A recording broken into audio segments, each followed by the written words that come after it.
เอาพี่น้องมันรุดน้ำกันวันที่นี่เอาหมานเนี่ยว่าสั้น เอาเอาเดี๋ยวเตะเป็นไงบ่โอ้โหหมานนะครับพี่น้องมึงเนี่ย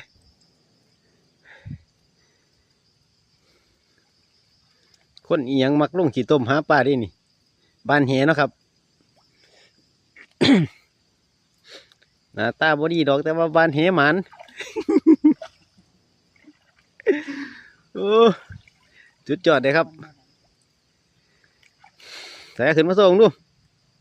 ระวังดิมันหลุดมือไว้ในหมู่บ้านหลุดไปตั้งหลายตัวนะครับวันนี้มาล้างตาประสัตอยากมาล้างตาวันนี้พามาล้างตาวันนี้เอาเออนะหมู่บ้านก็แบบนั้นแหละหลุดมือไปขึ้นมาตัวเฮ้ยมาดุนเบิ้งนี่ครับว่า